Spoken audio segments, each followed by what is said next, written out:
So I fight for a father I never loved, against a brother that I did. I defend an empire that never wanted me, against an army that would have taken me in a heartbeat.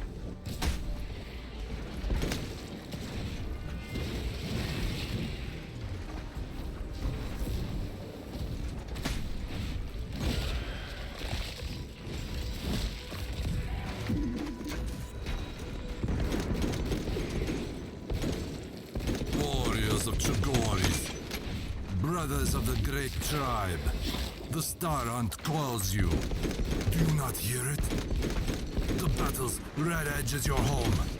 The respect of your kinsmen, your hurt. Plunge into the enemy's breast like a blade, cut out his heart, and you will know fulfillment. The Emperor has given us strength. In return, we give him victory.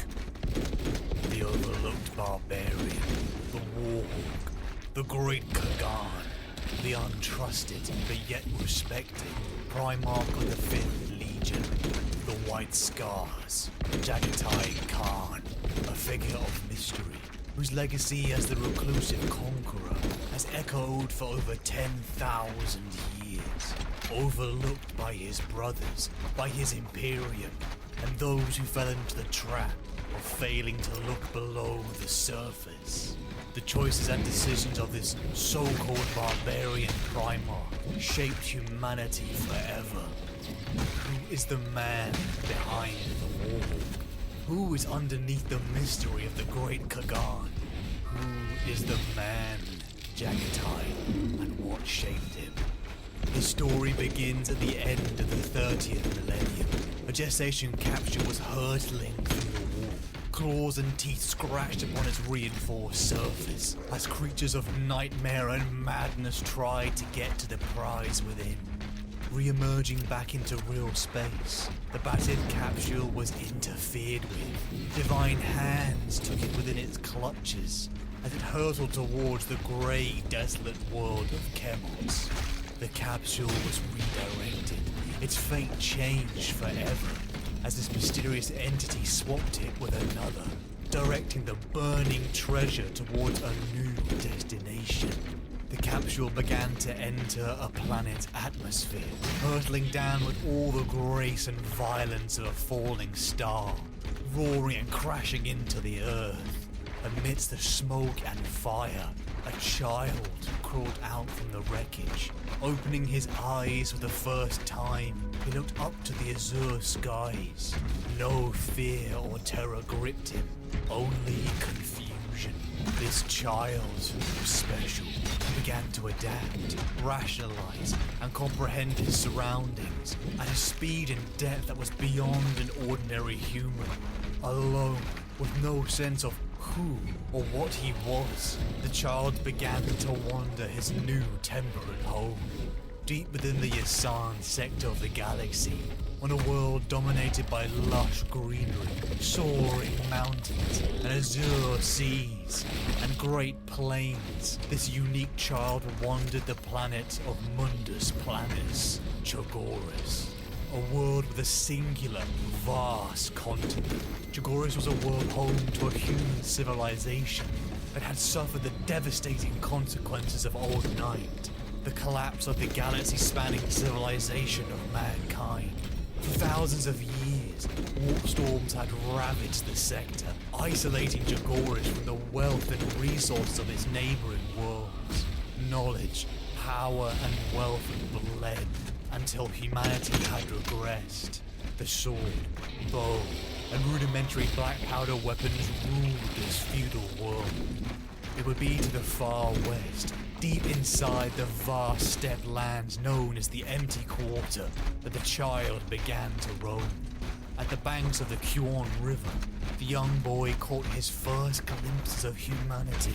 He saw a tribalistic people, his superhuman mind registering their weapons, their horses, all the information he could gather, but yet distinctly lacking an understanding of the people he was looking at. Ong Khan, the leader of his Talskar tribe, stared back at this seemingly helpless boy, and he knew immediately there was something different about him.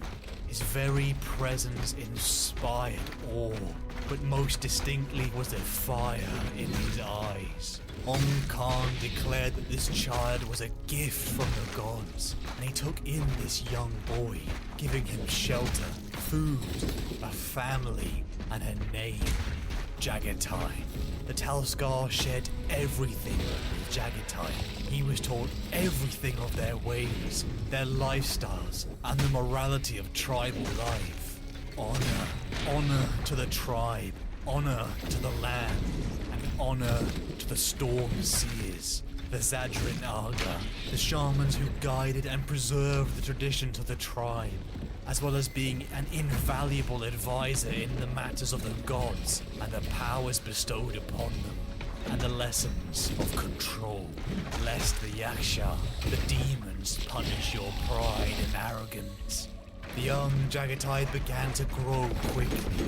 Even his intellect and strength was progressing so fast, he would best even the adults in combat, and match and even outwit the wisdom of the storm seers.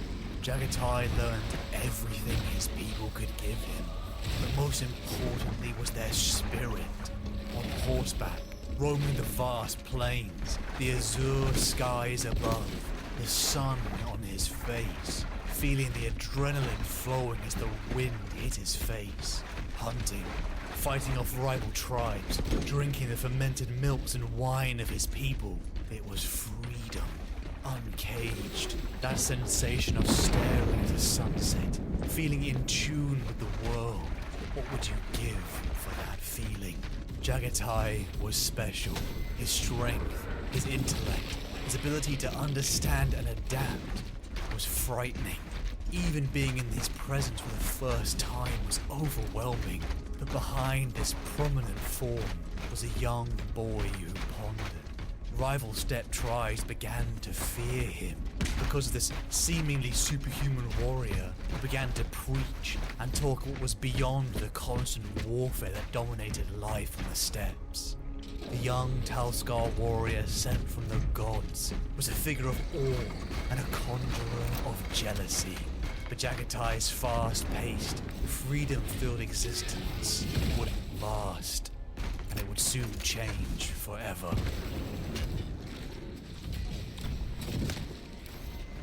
His father, Khan, was dead, killed by the Talskar's rivals, the hated Kurayade tribe.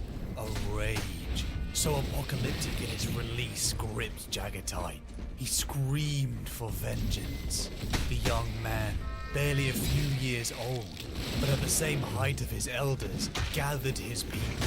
As the greatest Talskar warrior, he'd led them to war, attacking the Kurayade tribe and razing it to the ground, killing every man, woman, and child in a cacophony of swift, brutal vengeance, taking the Kurayade Khan's head and mounting it upon his tent, as the Talskar swore fealty to their new leader, Jagathai Khan. This brutality of tribal life was the other side to all that he loved about it. The vengeance was complete, tribal honor restored, but as the anger began to fade, the quiet, pondering boy was not happy. It was a waste, this pointless inner tribal conflicts. The spirit of Chogoris was within him. He loved to fight. He loved the rush of the wind. They all did. The people of the steppe. They were brothers, all of them. Perhaps it was a philosophy created in his superhuman mind, or perhaps it was in the blood. Jagathai Khan and his Talskars rode out, clashing with the other warring tribes. A combination of the brilliant strategies and exceptional prowess of Jagathai broke their enemies. One by one, they were all defeated. The tribes of Halun, the Kilhan, Hauljar, Sezjak, and the High Zur, all at the feet of this new Khan, did not find death, but they were welcomed like brothers, absorbed into Jagathai's family, welcomed as Talskars, a fate unheard of in the millennia of brutal tribal warfare. the Malthuli, the irresistible force, bowed to their Khan. Each splinter unit led by men who were promoted based on meritocracy, ending the old feudal ways of inheritance. Tribes that had warred, killed, and stolen from each other for centuries found themselves fighting side by side, riding in the saddle as one force, one army, one people. They bled together, drank together, and followed the vision of Jagathai Khan together, an unstoppable brotherhood of warriors. Imagine standing before the Khan, how earth-shattering his presence felt, how your admiration and respect flowed from the acknowledgement of his prowess and his greatness. The man who had bound your people together, each clan, fingers in a curled fist that smashed your enemies apart. It would be this great growing horde that would draw the attention of more dangerous foes. To the east, outside the empty quarter, lie great kingdoms and empires, feudal civilizations with black powdered weapons and high walls.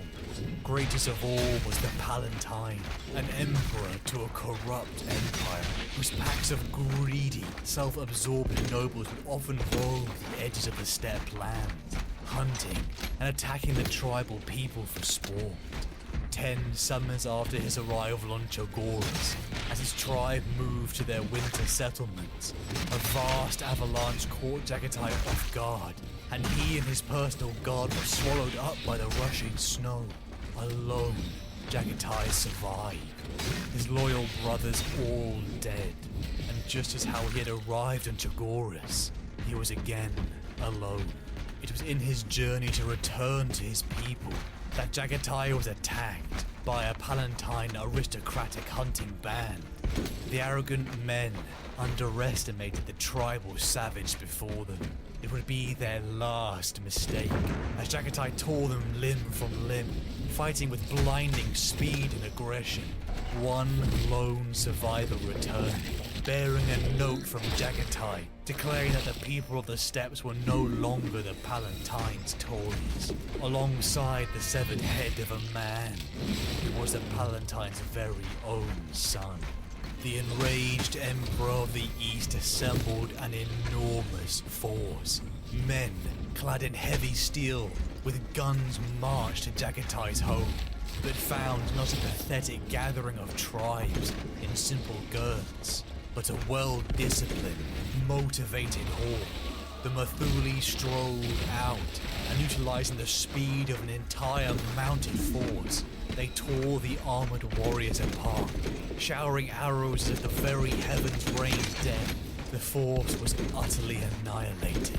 The men of the East had tried to destroy them, their home, their culture, their way of life, but Jagathai wouldn't let that happen. In the wake of this glorious victory, the superhuman young man became the Khagan, the Khan of Khans of the Empty Quarter, the rightful ruler of all of its people.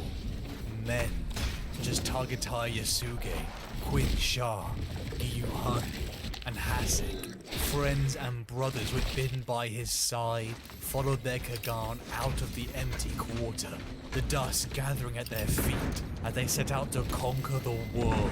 Kingdoms and empires over decades began to fall. Cities would look out to find this disciplined horde outside their gates. They were offered one chance to surrender or be destroyed. The example of that refusal was a warning others dared not to repeat. Each king and emperor he slew, Jagathai became more and more disgusted with them. How fat, lazy, and corrupted they had become. The obscene displays of wealth, the utter weakness of it all. Great cities, towering structures, temples, and very kingdoms fell. And after decades of war, Jagathai finished it, mounting the Palatine's emperor's head over his tent.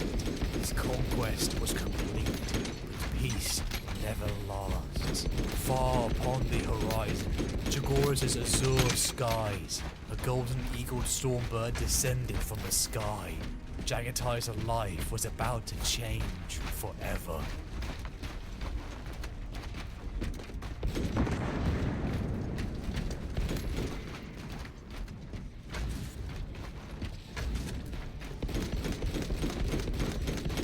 When explanations are hard to produce, lie after lie comes shining through. Truth gets locked away, for reasons only known to yourself.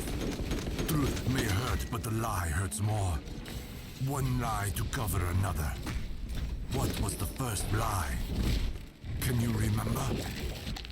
So much hurt, and too many lies. What's the truth? Will I ever know? Can I ever separate the two? The Khan remained static, like one of those age-darkened statues that stalked the shadows of that place. He saw rows of them against the far wall, each cowled and bearing a staff, mirror images of the living fossil that addressed him now. I have conquest in my blood. The Primarch said. I have always hungered for it. Only now I know that you planted the desire there. You made me as an instrument of your own designs. We are all instruments. Except for him. Oh no, very much him. The Sigillite placed his thin hands together. Listen, I understand the problem. You are monarchs of your worlds, and now we ask you to fight for this one. You were never given the tutelage we had planned, so the wrench is sudden. If we could postpone the crusade for 100 years in order to prepare you adequately, we would do so, but we cannot. For we race against the closing door of fate. All must be gathered in. But remember this, you are a son of terror. You were made here. I was made on Chogoris. The Sigillite smiled. I should put that keening self-pity behind you if you wish to earn the allegiance of your new army. The Khan turned on him, unclasping his arms as if he wished to draw his blade. It is all a lie. He said fervently. Every part of it. They'll be burning their temples and executing their priests in return for 1,000,000 worlds. All as ignorant as beasts. Is that what you wanted? It is necessary. We could tell them the truth. Do not be foolish. The Khan's lips curled in disgust. So much contempt for your own species. Yes, contempt. Snapped the Sigillite. If you had seen what I have seen, watched what a human may become when left alone in the dark, you would share it. He collected himself. You were lucky, Jagathai. Your world was no Caliban. We tell you of old night and you barely believe us, but that is not how most places were. The lie is noble. It is there to protect, to guard, not to deceive, for they are not ready. The Khan turned away, stalking further into the shadows. There were other tombs there, smooth with age. The name on the surface is impossible to read. I have heard this before. The Primarch said. There were empires on my homeworld that offered freedom to their slave castes, but only when they were ready. That moment, strangely enough, never came. In the end, they had to take it for themselves, to die for it. Even then, there were some who said the day had come too soon. He looked back at the Sigillite. The truth will come out. You won't be able to hold the blindfold in place, and once it slips, the fury of those you deceived will be limitless. Malkador nodded. Which is why we rely on you, on your exceptional power, on your tactical genius. It is not enough to conquer the galaxy. You must conquer it swiftly. Bring all under the rule of the throne before the patterns of fate change and we lose this one chance. I tell you no falsehood when I say that this is everything. All depends on this. We have mere decades remaining. Just the blink of an eye set against eons to accomplish it. The Khan smiled cynically. And when all is finished, then we will revisit the lie. When all is finished. The Primarch laughed, but there was no mirth in it. He tapped an armored finger idly on the lip of one of the tombs. I I wonder some days why you gave us minds at all. Machines would have given you less grief. Less grief, surely. Less joy, too. Malkador sighed and wrapped his cloak tighter around his wick-thin body. You have found it hard to understand your father. You wish him to be more intelligible. I understand that. But do not be seduced by the scale of his power. He has sacrificed more than any of us, and he does not use it for himself. A man may pursue a single goal and become the master of that endeavor, only to find himself weakened in all other pursuits. The Emperor battles daily with forces beyond understanding, yet you expect him to retain a mortal sympathy. The Sigillite shook his head. He walks the paths of eternity. Be thankful he is able to converse with you at all. The Khan thought on that, staring pensively at the tomb. And what is gained? If we lose, what are we? What victory is that? The only one possible. Said Malkador. I cannot believe it. Then stay. Speak to him again. Listen to what he has to say. The Khan's eyes never left the tomb. His gaze, sharp as the raptor that had given him his moniker, seemed liable to bore into the granite. A tense silence fell across the chamber, broken only by the dull hum that always came up from the distant foundations, the one that made the earth tremble and the atmosphere feel thicker than soup. I suffocate in this place. He said at last. More words won't change that. He looked up. We already have our destination, the world he chose for us. There are enemies I will gladly slay for you. Perhaps when the hunt is underway, and I have prey under my blades, I will see the truth of what you say. There is no truth out there that cannot be perceived from here. Warned Malkador. Then I will have to come back. Said the Khan, already restive, already moving. Someday, when the moment is right. Not before.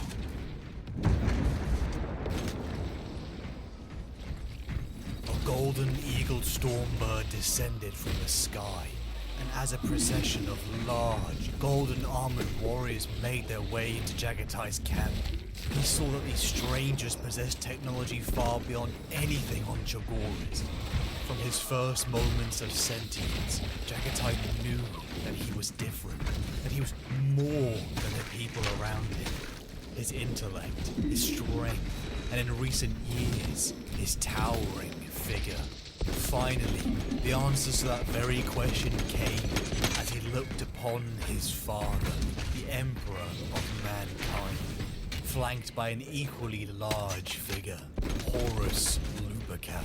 To stand before the Emperor is akin to glaring into the heart of a fire, warm and blinding, but with an added sense of welling majesty and wonder. Such perfection, such soul-wrenching glory, it would move you to tears. Humanity distilled. Even to Jagathai, the superhuman Primarch senses could feel that power. His father had found him. He was a Primarch, one of 20 sons of the Emperor of mankind, the head of a galaxy-spanning empire that sought to reunite the lost colonies of mankind across the stars. He was at the head of the Great Crusade, the reconquest of the galaxy, reuniting with his lost sons, and he wanted Jagathai to join the Great Crusade at the head of an army made from his own genetic material, and to conquer the stars. It was almost overwhelming, but Jagathai did not follow in the footsteps that millions had done before him. He did not throw himself at the feet of this new overlord, just how he had done throughout his youth. That brilliant mind began to ponder. His father before him, arrayed with technology that surpassed anything that he had dreamt of. That very technology could transform his world. Also the chance of conquest in the stars. An almost dream offer to a Chogorian, but yet he was an emperor. Jagathai had seen many kings and emperors, all tyrants who eventually became corrupt and complacent. And perhaps worst of all, was there really a choice? What would happen if Chogoris was left in hands that only cared for its compliance? Jagathai knelt before the Emperor and swore his fealty, the pragmatic choice, the lesser evil. The work began immediately. A call was sent out across the stars for the 5th Legion to reunite its splinter forces. Their Primarch had been found, the Adeptus Astartes, superhuman warriors created with the meshing of Geneseed grown from Jagathai's own genetic material. Faster, stronger, larger, and more resilient than any mortal man. As the Legion gathered in the skies above Chogoris, the transformation began below.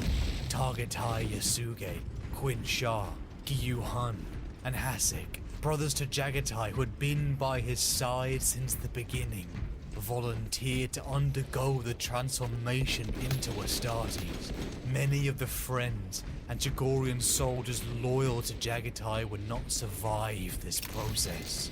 The success rate for adults was low, and the pain was at the very threshold of human tolerance. But such was their devotion and loyalty to their Khan, that thousands endured it.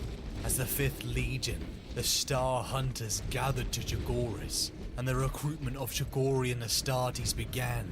Jagathai, Jagathai Yasuge, Quinn Shah, and Hasek headed to Terra, the capital of the growing Imperium of Man. The Imperial tide of the Imperium must have been shocking to men who had at most seen stone walls around feudal cities. The smog, the towering structures, the immense overcrowding. This was what Jagathai had to protect his people from. Face to face with the Emperor and his right hand, Malkador, Jagathai's discomfort grew into outrage. He was asked to be more than a conqueror. He was asked to be an arbiter of a philosophy that challenged the fundamentals of who he and his people were. The Imperial truth. It was a lie to claim that the universe was an ordered, rational place, an atheistic society, that things beyond human understanding live within the wall was a lie. We'll be burning their temples and executing their priests in return for 1,000,000 worlds, all as ignorant beasts. Is that what you wanted? Truth may hurt, but the lie hurts more. That very so-called lie was integral to who he and the people of Chogoris were. Their Zadrin Aga, the Stormseers, drew upon that very power of the war, guided and molded their people by it. It was a power they accepted, put boundaries on, and warded themselves against. Jagathai never lied to his people, never like the emperors and kings on Chogoris had done. He had seen its costs as kingdoms fell. The truth will come out. You won't be able to hold the blindfold in place, and once it slips, the fury of those who have deceived will be limitless. It was complicated to serve his father, to bow to an emperor, to conquer the stars and reunite humanity, but to burn their churches in the name of a lie. It was the way that they had made him, questioning, pondering, honest. Suffering from the confinement, Jagathai and his son set out for Chogoris. One day the lies would be revisited, but for now, conquest awaited.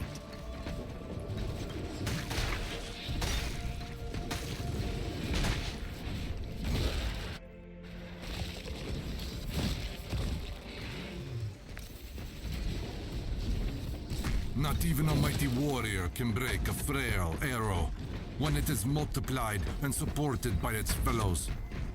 As long as you brothers support one another and render assistance to one another, your enemies can never gain the victory over you. But if you fall away from each other, your enemy can break you like frail arrows, one at a time. If you can see us, we are dangerous indeed. But that is as nothing to the peril you face if you cannot see us, and all you can hear is our laughter. Chogoris. He may have been created on Terra, but Chogoris had made him. Like some of his brother Primarchs, Jagathai had bargained with the Emperor to leave his homeworld in his hands, because he knew that it would be crushed under the tide of uniformity for the Imperium. Blood did not matter, it was heart.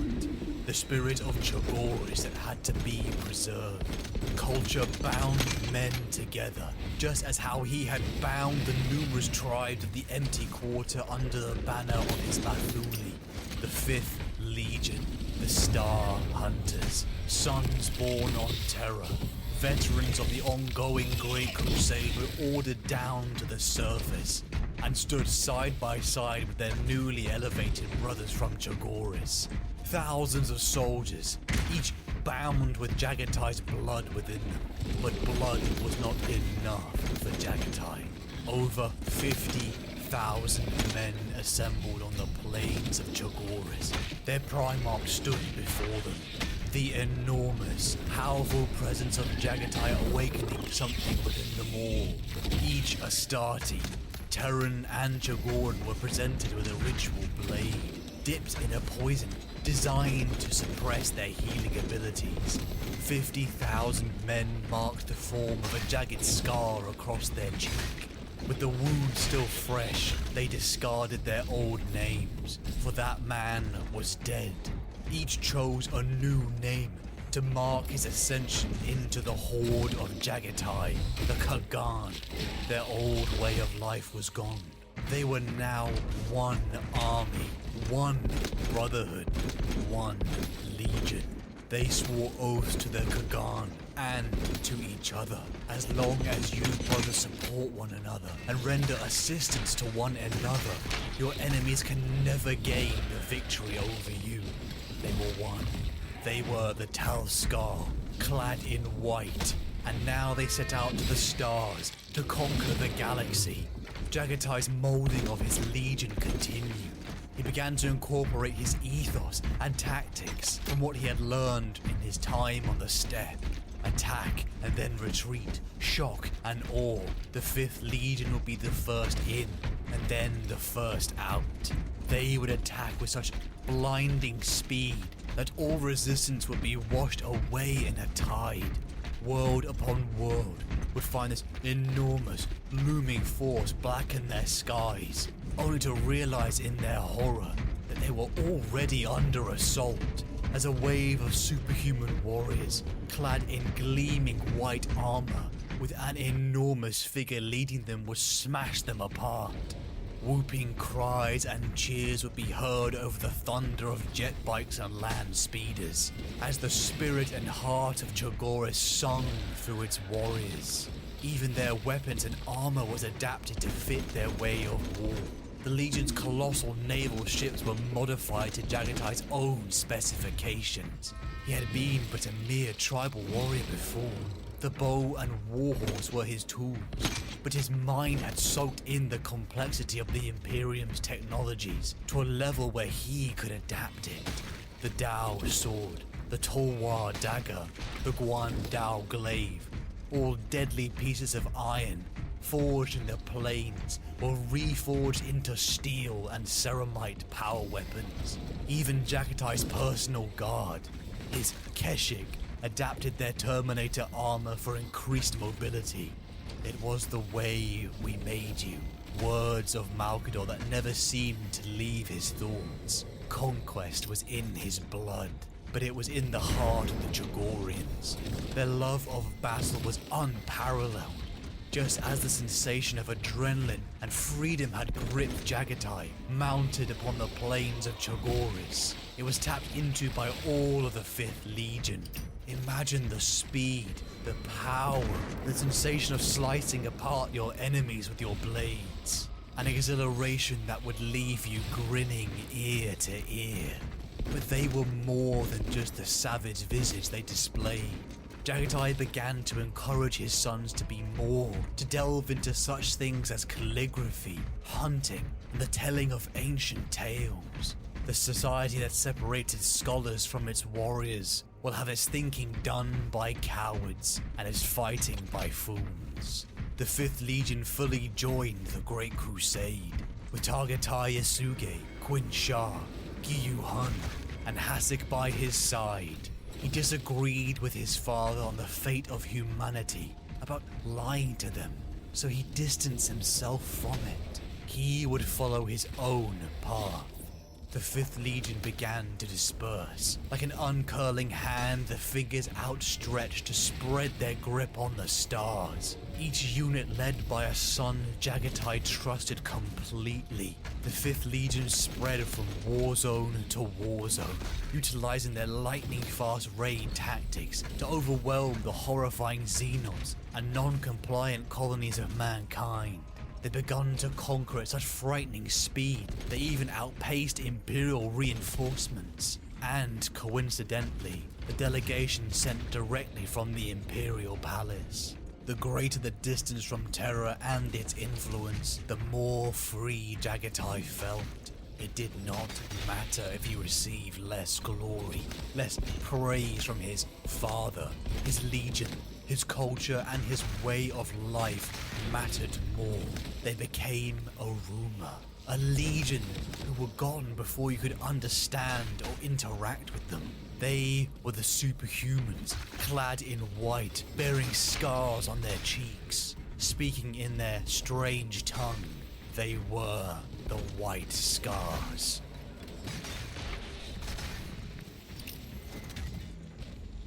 Sanguinius came up to his brother, a goblet in each hand, and handed one to the Khan. To fraternity, He said, raising his. The wine was unctuous, heavily spiced, no doubt priceless. you must accept my apologies. The angel said, gesturing towards 2 immense thrones carved from mahogany and capped with ivory. My herald was mistaken from the outset. They tell me that Star Hunter is a name no longer to be uttered. No apology needed. The Khan said, seating himself awkwardly opposite his brother. Despite himself, he could not help staring at the way the whispering wing quills settled around the angel as he reclined, like a shimmering cloak of silver pinions. It means nothing to us. White Scar. Said Sanguinius, amused, though not maliciously. Those are the 2 words now making us talk from Terra to Ultramar. Would it flatter you to know that you are a source of some fascination, brother? That there was a race among us to see who could corner you first? Not especially. No, I guess not. We were Talskar. That was the origin of it. The Khan said, for some reason, sitting there in the presence of this dazzling, ethereal presence, he felt there should be some explanation. A livery now as it was on Chogoris is white. They misheard the first, they observed the second. Their words, not ours. Sanguinius shrugged. We're all made into images for them. That is our purpose, you might say. He leaned forward, conspiratorially. And between you and me, He flashed his impossibly handsome smile. I'm not really an angel. The Khan laughed at last. And such things are impossible. Or so our father told me. Yes, I had the same conversation with him, somewhat awkwardly in my case. Sanguinius took a sip of wine. I've been hunting you for a while, Jagathai. My compliments. Your legion has learned some ship mastery. I thought my crews were good, but I believe yours could school them. We're used to staying on the move. Clearly, and the destruction of 9212. Impressive. Once I heard you had located the homeworld, I made for it, expecting you to be there for some weeks. You fought them before. On Melchior. The knowledge that they are wiped out gives me satisfaction, and they are, I take it, exterminated. All of them. The Khan said darkly. Then I relish the prospect of never hearing them mentioned again. Sanguinius cradled his goblet in the palm of his hand, swilling it absent-mindedly. All Xenos are foul, but my sons Developed a particular hatred for those. Then why were you not sent to destroy them? Your pardon. You had the measure of them. The Khan took a swig of his own. We used intelligence your legion had gathered. I wonder why you were not sent to finish the task. The angel shrugged. We had other battles. I've not been doing this for as long as you, but I'm not slow-witted. He placed his goblet beside him and leaned forwards in the throne. We were sent there to witness the depravities of devotion. Through this, we were enjoined to understand the wisdom of the Imperial truth. You do not see the need for it. I'm yet to be convinced. I'd heard the rumors. This is where you tell me that I need to understand the necessity. That we shield them for their own good and that the deceptions are noble. For all that, they remain an illusion. Sanguinius said nothing for a while. He looked at his brother thoughtfully, the last of his smile dying away. You have psychers in your legion. He said at last. Of course. A librarius. Of a kind. Then that is already a refutation. The angel said. The populace can believe our powers are bounded by science. Even our generals, if they want to. We know it isn't. The Khan looked at his brother warily, as if cautious to avoid some kind of trap. And what do you suppose that leaves us with? I will not debate with you of gods and monsters. The angel said. But the psyker cannot be avoided. Already there are those among us who wish to see them banished, shut away or blunted, lest they unlock something fouler within us. Those voices are growing stronger, despite what you may believe, my wayward brother. The throne listens to its sons. One day, if we are careless, we will lose all these things, and then we will be the ones at fault, for we did nothing. The Khan looked skeptical. I care nothing for what another Primarch does. They won't stop at their own legions. Sanguinius remained reclined, almost languid, his pristine golden robes catching the candlelight. For a Puritan, there is no comfort in scouring one's own house. All houses must be made clean. You are on your own, Jagathai, heading further into the void. An empire onto yourself, so you don't hear the whispers. And I care nothing for whispers. Sanguinius snorted. You should. I've seen worlds destroyed by them.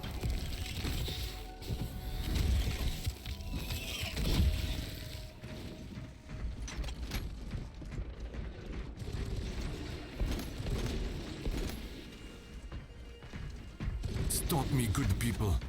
Don't you see my temper is running away with me? Help, Master Common Sense. Are you afraid? Good Mistress Prudence, come to my aid. Stop me, Conscience. Stop me, I pray. My temper is running away. Dear brother Kindness, snatch after the reins. Help, or my temper will dash out my brains. Help, or I'll get a terrible fall. Help, shame, caution, love, wisdom and all. I've never desired fellowship with any of you. Do not take that as pride, more like necessity. I find obligation to others difficult. Fraternity, all alone on Chogoris. Jagathai had seen that he was different from his people. He was more than just a mortal man. With the coming of the Emperor, that idea of being unique had changed forever. 20 Primarchs, brothers, crafted from the Emperor's own genetic material. Superhumans destined to be the generals of the Great Crusade, reuniting humanity under one banner. As the decades passed in his service to the Imperium, it was inevitable that his paths would cross with one of them, a brother, an equal. Horus had been there on Chogoris. The sight of him must have been intriguing. Just to be in his presence, you could feel his charisma shine.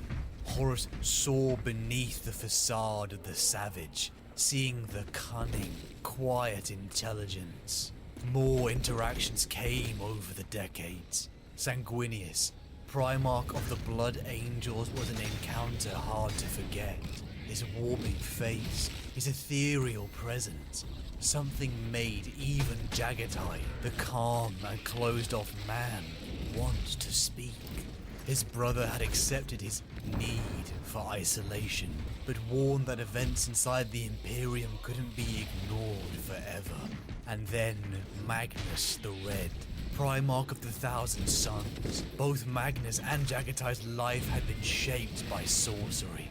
Magnus the Gifted One himself, the scholar who wielded the power of the warp to incredible heights. And Jagathai's life on Chogoris was guided and nurtured by his Zadrin Aga, the Storm Seers, the cultural rock of his people, and their traditions, philosophy, and way of life. He had been guided by Shinaz, perhaps his closest friend in the universe, his teacher and mentor, who followed him to the stars, becoming Jagathai Yasuge. Jagathai respected Magnus, as the two had so much in common. To his other brothers, he was a mystery, something he intended to keep that way. Fraternity was obligation, and he has always wanted to escape obligation. Walls made him feel suffocated, be they physical or mental. Even his taste was different, compared to the lavish and ornate displays that every legion seemed to display in their weaponry, their armor, and their ships. Simple stretched hides, Chogorian pelts, and humble tribal food with the choice of the warg. Unlike many of his brothers, Jagathai had truly bonded to his people. To each Primarch and Jagathai, they'd always felt in some way removed from humanity. They were born rulers, they were saviors. They experienced the loneliness that comes from leadership, magnified by their magnanimous stature and earth-shattering presence. But to Jagathai, he did his best to be an equal. He was the Khagan, but he never put himself beyond the scrutiny of those who served him. The Kurultai, a council where all were free to voice their thoughts as equals. A tradition born in the steppe and retained on the galactic scale. Despite being a Primarch, Jagathai Yasuge, Quinn Shah, Gyu Hun, and Hasik were more like brothers than sons. He had them and their council, so he had no void in his heart to fill. They understood where the rest of the Imperium misunderstood. Even their livery of Talskar was lost to ignorance and disinterest. The outsiders named them White Scars because of their lack of understanding.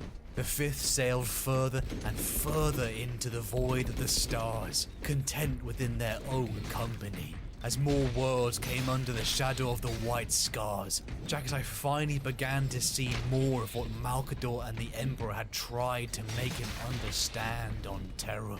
Old Night, the collapse of humanity's spanning federation across the stars. A wound in the psyche of the civilization that remembered those frightful days. One of the justifications for the Great Crusade was to protect the future of humanity, to unify it under one banner, to protect it from a slow decay, devoured by ourselves and the horrifying xenos that hid in the dark corners of space. Chogoris' society had collapsed millennia before, reverting to a feudal-like existence, where the scars of Old Night were forgotten. It was only within the Great Crusade did Jagathai finally understand the horrors of what Malkador had warned of. Xenos. They were disgusting. During the emancipation of Droon, they encountered a range of horrifying creatures of barely definable form. Though all these creatures had in common bloated bodies that floated on invisible etheric tides, multiple eyes, thrashing tendrils, and the ability to unleash fearsome blasts of warp energy as they threw hordes of mind-controlled humans at them. treating humanity as if it were a thing to be controlled, like mindless slaves. A trait Jagathai had despised in the kings and emperors on Chogoris. Perhaps the emperor was right. Humanity had to be protected from this desecration and horror. But though many Xenos made the White Scars curse their name in disgust, for others they held a different view. Orcs, the greenskins, the hulking beasts whose love of war matched the Chogorians. Whooping cheers of "Hi Chogoris" met a screaming green tide on thousands of worlds throughout the decades of the Great Crusade. To have a worthy foe was everything to them, and Jagathai and the White Scars' blades were slick with alien blood. Smiles dominated their faces as no test was more worthy, though this fervorous slaughter that Jagathai and the Legion was bathing in would change in a sobering moment.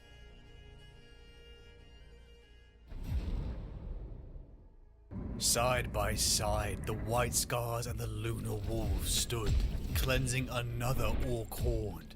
The campaign had been brutal, and the encirclement of the Orcs' capital had taken weeks of mind-numbingly brutal warfare. Jagathai and his White Scars utilized their speed to break apart and disorient